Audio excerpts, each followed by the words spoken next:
Yeah! What's up, y'all? Hello, boys and girls. It's Miss Saturday Mensa, and here we are for another social distance story time.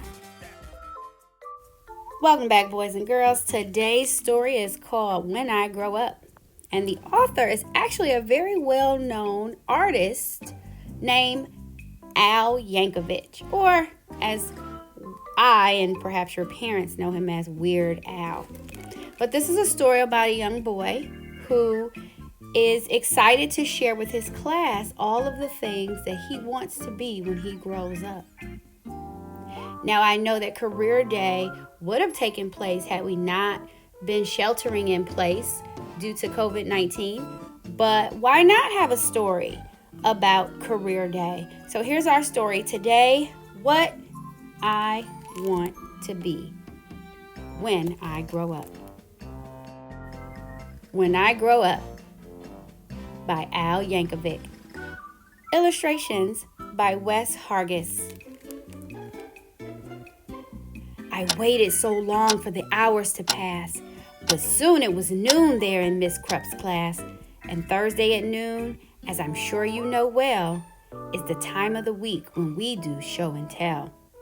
And this week the subject so special to me was when I grow up, what am I gonna be? That's something I'd really been thinking about, and I just couldn't wait to let all those thoughts out. So when Miss Krupp said, "Who's ready to share?" you can guess who was there with his hand in the air. I raised both my hands just as high as they go, and I bounced up and down, and then, what do you know? Well, Mrs. Krupp picked me, yes, me, to go first. Oh, I was so happy I thought I would burst. I proudly stood up and began my oration concerning my choice for a future vocation. Esteemed friends and colleagues and dear Mrs. Krupp, I know what I'm going to be when I grow up. Why, I'll be the greatest chef you've ever seen. The world will go crazy for my hot cuisine. I'll tantalize taste buds with my rigatoni, sauteed with black truffles and pickled bologna, surrounded by kumquats and candied pig's feet, topped with shrimp-flavored lollipops. Bon appetit! My walls will be filled with awards that I've gotten for toast on a stick and my Twinkies all gratin. My kitchen will be the most famous in France, so make reservations 12 years in advance. There's no doubt about it. I'm certain you'll see a world-renowned chef is what I'm going to be. That's very nice, Billy, sweet Mrs. Krupp said. Who wants to be next? Maybe Susie or Fred? I said, hold the phone now. I haven't departed. Hang on to your seats, 'cause I'm just getting started. See, maybe instead I could be a snail trainer. Man, that would be awesome. Why, that's a no-brainer. I'll teach all my snails to do really cool tricks. They'll play dead, roll over, and even fetch sticks. Of course, all the sticks will come back 2 years later. But working with snails, what could be greater? They'll do any stunt that I like. Holy moly, I'll train them to pedal a bike really slowly. Then ooze through a huge ring of fire and crawl at a snail's pace across a high wire. Then finish by writing my name with their trails. That's right, I'll be Billy, the master of snails. Or else maybe I'll be the lathe operator who makes the hydraulic torque wrench calibrator, which fine-tunes the wrench that's specifically made to retighten the nuts on the lateral blade that's directly beneath the main radial sockets inside cooling systems on X-14 rockets. And since this profession's as cool as can be, well, who could be better to do it than me? Say, here's an idea. Perhaps just for laughs, I might make my living by milking giraffes. It's oh so cliche to get milk from a cow, and I bet all those cows need a break anyhow.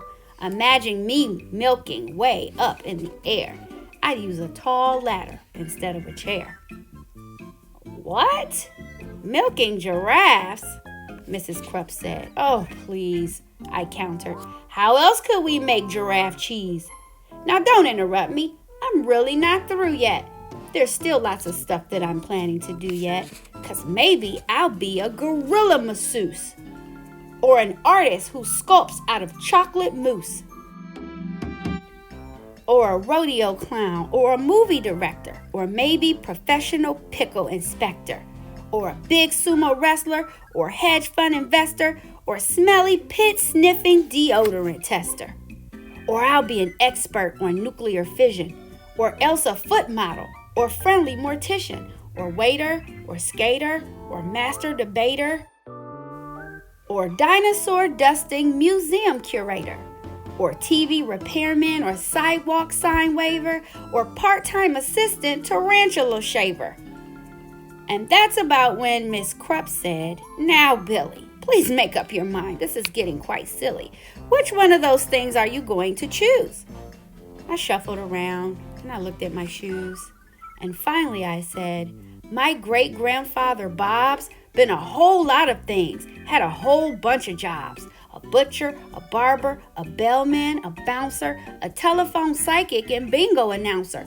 And know what? He just turned 103, and he's still not quite sure what he wants to be. See, I'm only 8 now, so frankly, I'm hoping you'll cut me some slack if I leave options open.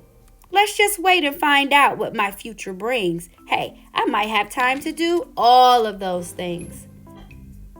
And then the bell rang, and we all went to lunch. And as I was sipping my pineapple punch, I pondered professions that I'd like to enter, like brave firefighter or crazy inventor. Or maybe, just maybe now, when I grow up, I can be a great teacher like dear Mrs. Krupp.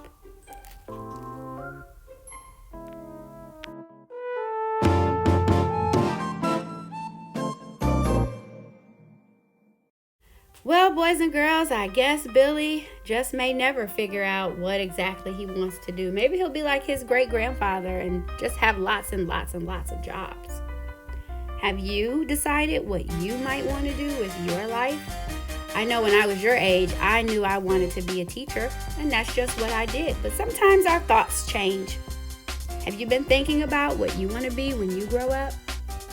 Well, I know we may not be in school, but I hope that this book inspired you to think about it.